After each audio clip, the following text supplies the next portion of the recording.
Em nome do Pai, do Filho e do Espírito Santo. Amém. Palavra da salvação.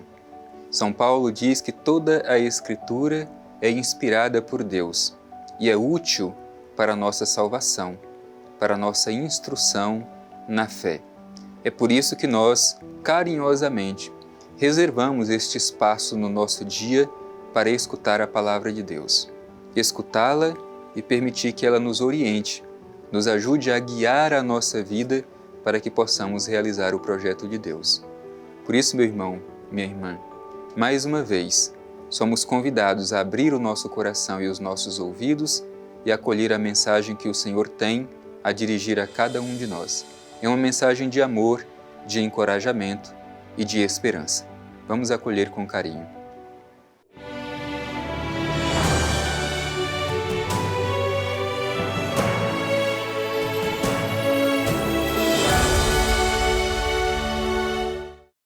Do Evangelho de Jesus Cristo segundo Mateus. Glória a vós, Senhor. Tendo Jesus nascido em Belém, da Judéia, no tempo do rei Herodes, eis que vieram magos do Oriente a Jerusalém, perguntando: onde está o rei dos judeus recém-nascido? Com efeito, vimos sua estrela no seu surgir e viemos homenageá-lo. Ouvindo isso, o rei Herodes ficou alarmado e com ele toda Jerusalém. E convocando todos os chefes dos sacerdotes e os escribas do povo, procurou saber deles onde havia de nascer o Cristo. Eles responderam: em Belém da Judéia, pois é isto que foi escrito pelo profeta: e tu, Belém, terra de Judá, de modo algum és o menor entre os clãs de Judá, pois de ti sairá um chefe, que apacentará Israel, o meu povo. Então Herodes mandou chamar secretamente os magos e procurou certificar-se com eles a respeito do tempo em que a estrela tinha aparecido.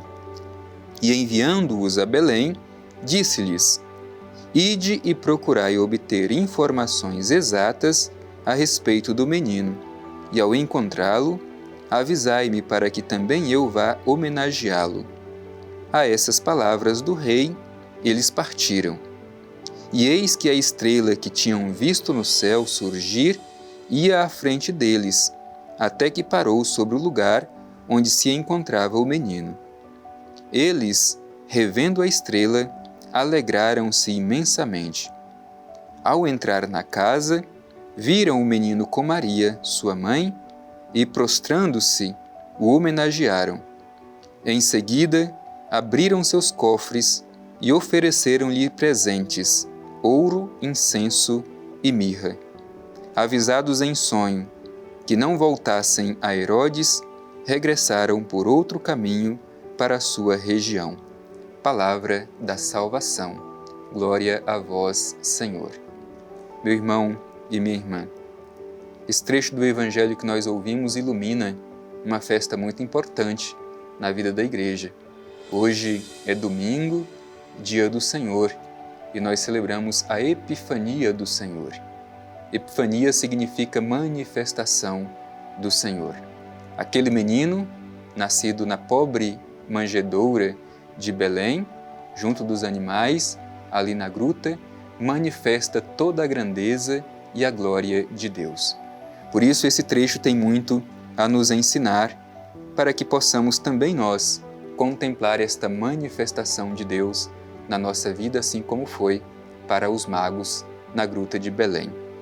O Evangelho começa dizendo justamente isso: Jesus nascido em Belém da Judéia no tempo do rei Herodes. É importante a gente recordar sempre Belém.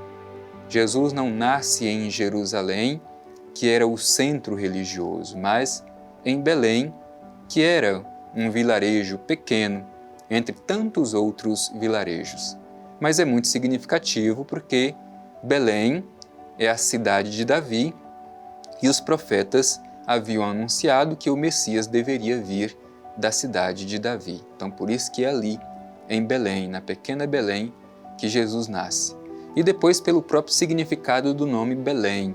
Belém significa casa do pão, e Jesus vem ao nosso encontro como pão para alimentar a humanidade.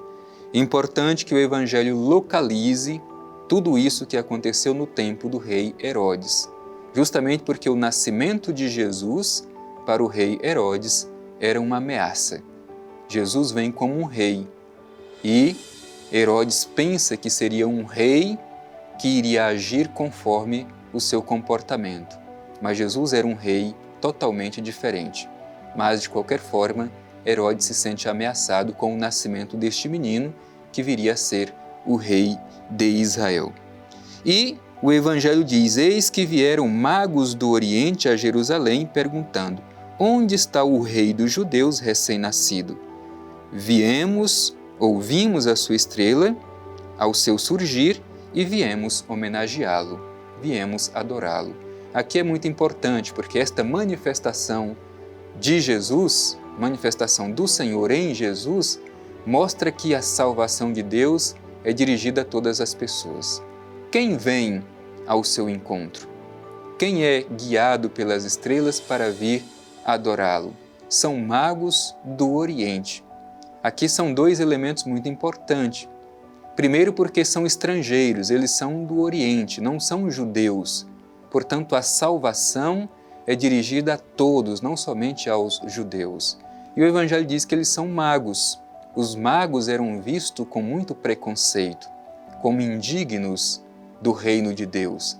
Mas o Evangelho faz questão de dizer que a manifestação do Senhor, ali na gruta de Belém, anuncia a salvação a todas as pessoas que se abrem para acolher a sua mensagem. É por isso que os magos do Oriente vêm até Belém para adorá-lo.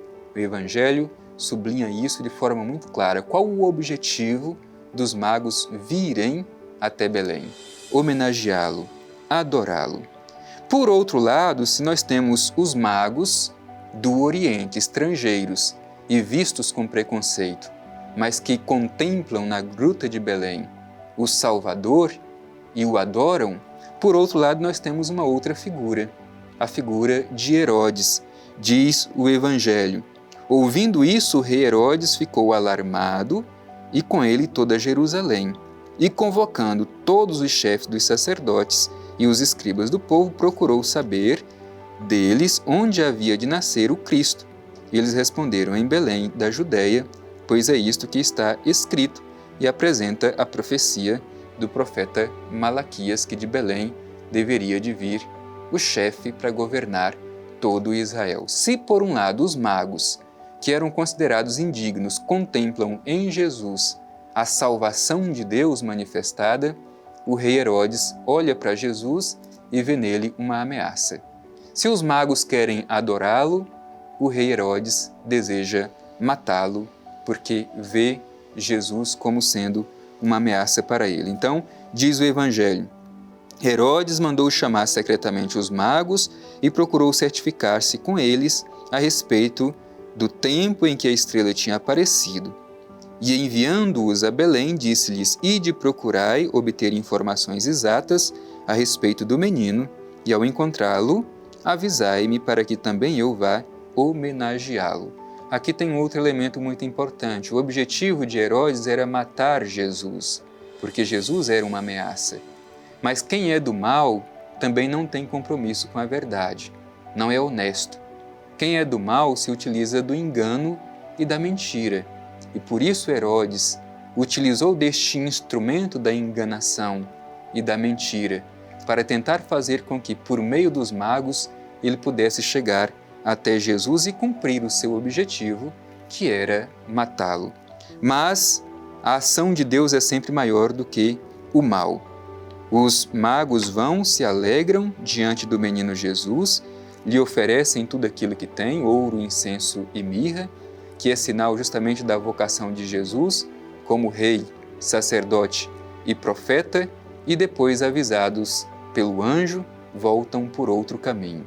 O amor de Deus é maior do que a maldade do coração de Herodes. Por isso os magos voltam por outro caminho. Hoje basta nos perguntar: nós nos comportamos como os magos ou como o rei Herodes? Como nos colocamos diante de Jesus para homenageá-lo ou para destruí-lo?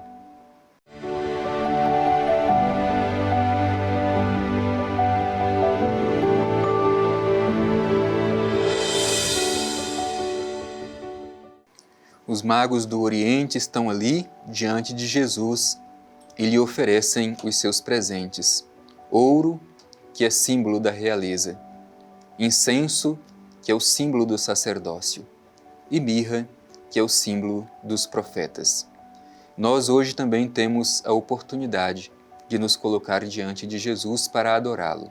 O que temos para oferecer ao menino Jesus? Por isso, em atitude de oração, agradecendo ao Pai Eterno, voltemos a Ele o nosso olhar e façamos a nossa oração. Divino Pai Eterno, Deus de amor, nosso Salvador, te agradecemos por esta oportunidade de nos encontrar com a Tua Palavra. Te pedimos um coração aberto para saber adorar a Jesus como os magos do Oriente. Que a Jesus saibamos oferecer o que temos de mais precioso, assim como os magos do Oriente lhe ofereceram ouro, incenso e mirra. Que diante da manjedoura de Jesus saibamos fazer a entrega de todo o nosso ser e que toda a nossa vida seja para realizar o projeto revelado em Jesus Cristo na manjedoura de Belém. Obrigado, Pai Eterno, por mais esta oportunidade que Tu nos destes. Amém. O Senhor esteja convosco, Ele está no meio de nós. Abençoe-vos o Deus Todo-Poderoso, Pai, Filho e Espírito Santo. Amém.